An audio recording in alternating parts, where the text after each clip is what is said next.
As you can see, answers B, D, and E are right. A is wrong because primary tumor size is not the thing that limits the patient's prognosis. If you can bring him to R0 resection, he can even be in a curative situation. And C is highly debatable, as we talk later on. Neoadjuvant chemotherapy could be an option, but if you give neoadjuvant chemotherapy, it should be with carboplatin and paclitaxel, and this chemotherapy that is shown here as a chemotherapy typical for breast cancer. Computed tomography of the abdomen is the investigation of choice for monitoring and for diagnosis of recurrence. In the primary workup, it's considerably inferior to vaginal ultrasound. At this stage, computed tomography is only relevant for evaluation of the abdominal lymph node status, but this is not mandatory before an operation. If ovarian cancer is suspected, confirmation of the diagnosis by laparoscopy should not be performed, as port-site metastases often develop at the trocar insertion sites only shortly after the operation. If laparoscopy has inadvertently been performed, the trocar insertion sites are resected at the subsequent laparotomy, which should follow within a short period of time. Cystoscopy and rectoscopy are usually also performed preoperatively to evaluate the operation site in the small pelvis. The next slide shows the 2003 FIGO classification. Stage 1 tumors are rarely found. Stage 3C is undoubtedly the most common. Now we come to surgical treatment. If there's a strong suspicion of ovarian carcinoma, laparotomy through a midline abdominal incision should be performed, as this is the only way to ensure the best possible exploration of the abdominal cavity. Pelviscopy, on the other hand, does not allow adequate inspection behind the liver, along the diaphragm and of the lymph nodes.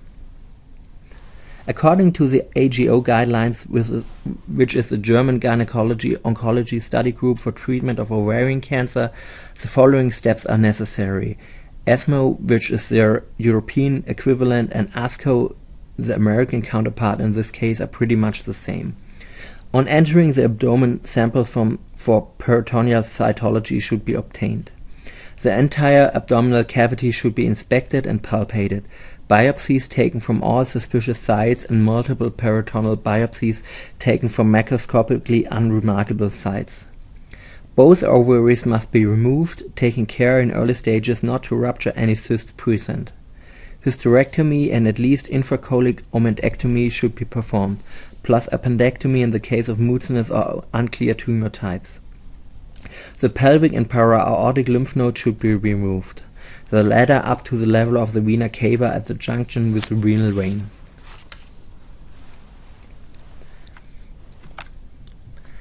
It has been shown in more than 20 studies that resection of all present tumor is crucial for the patient's prognosis.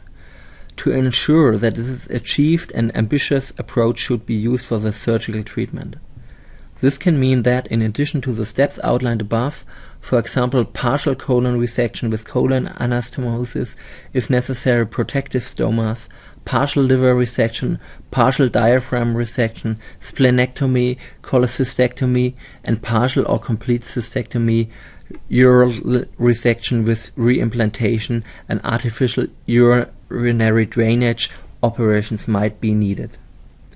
Tumors are considered inoperable if there is a marked involvement of the small intestine or if the mesenteric root close to the celiac trunk is involved. At experienced operative centers, complete cytoreduction can be achieved in up to 85% of the patients. The next slide shows the results of a meta-analysis of pooled German data on how the quality of the surgeon has an impact on the patient's survival. The graph shows that it makes a marked difference for the patient's overall survival whether a zero resection is performed or whether, in the red curve, there is even only a minimal amount of residual tumor. This is particularly important, since it was assumed in the past that it was sufficient to aim for residual tumor less than 1 cm. The curve for minimal residual tumor is in fact not very different from the one for macroscopic residual tumor than 1 cm. To illustrate that even larger upper abdomen interventions are justified, let me show you a trial comparing patients with advanced stage ovarian carcinomas that were retrospectively stratified in diaphragm surgery versus none. As you can see, the patients do largely benefit from the extended surgical interventions, which gives us better PFS and OS. Now let us look at the question of lymphadenectomy. The current rule is that this should be performed if a zero resection in the remaining abdomen is possible. However, until now there is no clear evidence supporting this procedure, since the available data do not show any positive impact on overall survival. Randomized prospective studies on this area are in progress. If R0 resection is not possible, only the lymph nodes which are enlarged to palpation and thus suspicious should be removed. In stage 3 disease, lymphatic dissemination has already taken place in a majority of patients. In very young patients who may still wish to have children, an organ-sparing procedure only appears justifiable in patients with stage 1, grade 1 disease. In this case, it's also possible not to perform adjuvant therapy.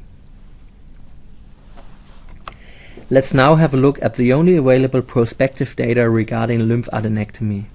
In the big international lymphadenectomy trial, close to 300 patients were randomized in lymphadenectomy versus none. While as you can see there is a significant advantage in PFS regarding lymphadenectomy, there's almost no difference for overall survival.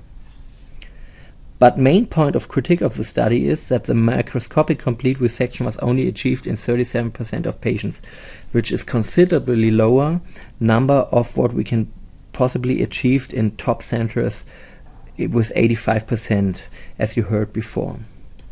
So it must be suspected that the overall survival in a completely debulked group would have been significantly better.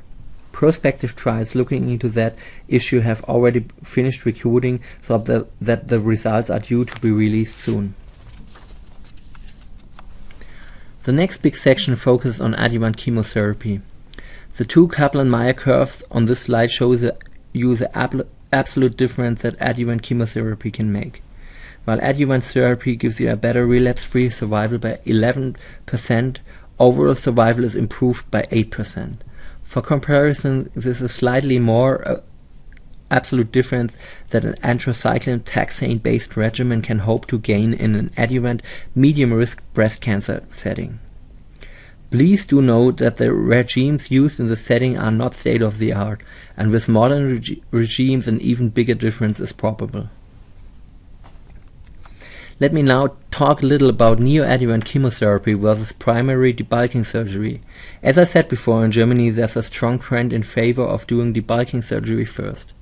Internationally, there's a strong discussion raging whether chemotherapy should be given first in order to shrink the tumor and then be able to maybe do easier surgery. While some data on this topic exists, this data is highly controversial. A randomized Phase 3 trial was conducted by Vergodi and al. And published in the New England Journal, where patients with suspected ovarian cancer were randomized either to primary surgery or to neoadjuvant chemotherapy with carboplatin paclitaxel and then surgery. The authors found no difference in PFS or overall survival between both arms. Peri- and postoperative morbidity tended to be fewer in the neoadjuvant arm. While one might guess that this settled the question in favor of neoadjuvant treatment, there are some major weaknesses of the study. As critics argue, the complete resection rate was only 19% in the overall cohort, which is, as we already heard, the most important factor. In addition, some centers achieved optimal cytoreduction in only 3% of patients, which raises the question if the surgical expertise was high enough to participate in an ovarian cancer trial. The average OR time of 165 minutes further strengthening this point, as if I tell you that the median overall time in our center is around 8 hours.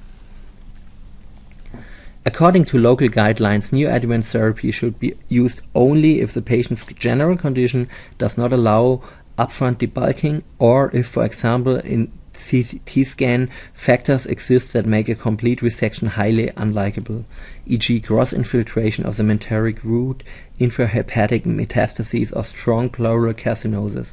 Another factor would be a FIGO4 stage.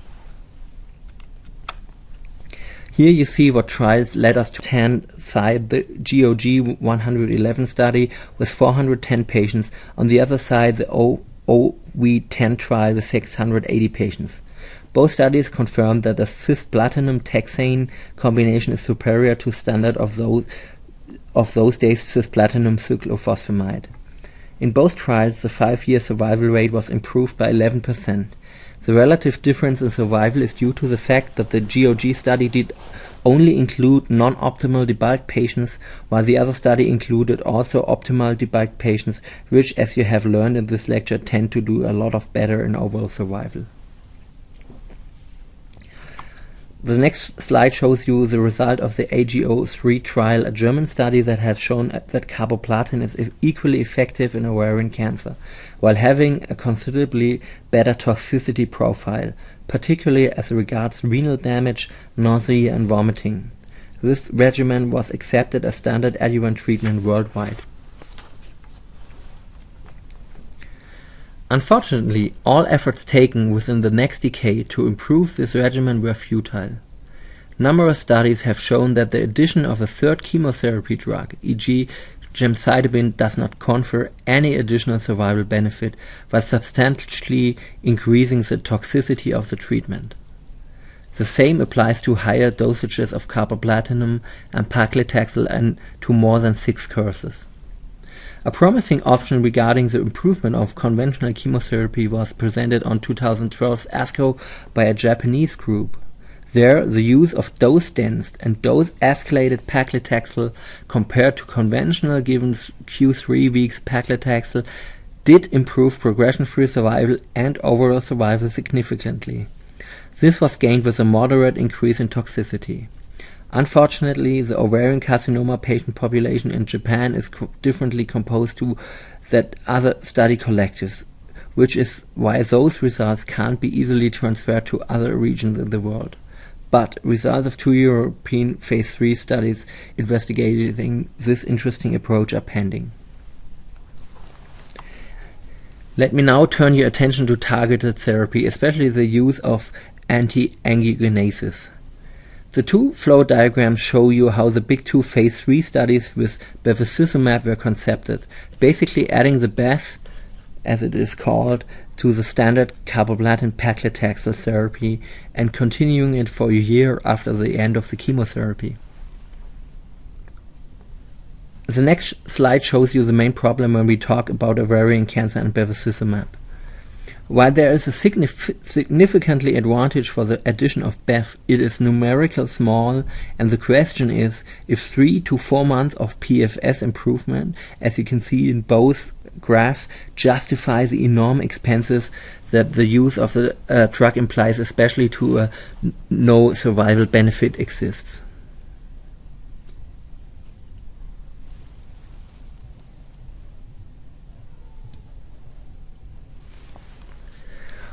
While there are now overall survival results for both studies regarding the complete population showing no significant difference, there are positive results in the high-risk group of the ICANS 7. This means the group that has not been optimally debulked or had shown metastases outside the abdomen. As you can see, there is a significant overall survival advantage in the Bev group. But please consider that this was an unpreplanned subgroup analysis that should therefore not be overrated. In our team, we came to the conclusion that we use bevacizumab in this patient group and use the conventional regimen if no minimal residual tumor is present. Let me add that the main concern of the usage of Bev did not occur. There were no more bowel perforation with the use of bevacizumab. While BEV was the first targeted drug to show clinical benefit in advanced ovarian cancer, until today several other antibodies and multi-kinase inhibitors have shown effects, but major breakthroughs have not been yet made. The main problem here seems to be the selection of patients who will benefit most from each drug. While several models ranging from genetic profiling to markers found in clinically routine have been proposed, no predictor has made it yet into clinical routine. To conclude adjuvant treatment, while regard to chemotherapy, a platinum-containing regimen is today's standard for adjuvant treatment. In the past, cisplatin was a drug of choice. Now carboplatin should be favored due to the better toxicity profile. It is not yet clear how many courses of chemotherapy are needed in early-stage disease. The data on this are heterogeneous, but the consensus is that at least 3 courses of platinum monotherapy must be given. Whether paclitaxel confers any additional benefit is questionable. From stage 3 onwards, and this for the majority of patients, combination with 6 courses of carboplatin and paclitaxel IV is a standard treatment. Nevertheless, numerous ongoing clinical studies are currently investigating the use of small molecules, either in addition to the standard therapy or as maintenance therapy after completion of the standard therapy. Results are pending. The addition of bevacizumab should be considered in patients with residual tumor after surgery. Bowel anastomosis are no exclusion criteria for the use of BEV. A new promising attempt makes use of the above-mentioned fact that in ovarian cancer cells are often BRCA mutated.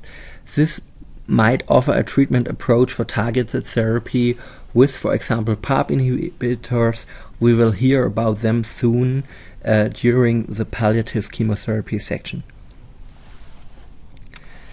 Now let me say a few words about intraperitoneal chemotherapy and HIPEC, which is hyperthermic intraperitoneal chemotherapy, meaning that the chemotherapy agent is heated during administration and then applied to the abdominal cavity. The argument given by some oncologists is that the intraperitoneal administration, either during the operation or postoperatively via catheter systems, delivers the chemotherapy directly to the site of the tumor. However, only a few studies have been able to show a small survival benefit over intravenous therapy. Moreover, this was achieved at the cost of very high toxicity, complication rates so that only about 40% of the patients were able to receive the intra-abdominal peritoneal chemotherapy as planned. Catheter complications or infections appear to be very common. In addition, direct comparisons with the current standard regimen of carboplatin paclitaxel have yet to be performed. But nevertheless, HIPEC is a widely investigated option, and especially IP chemotherapy is widespread in the United States.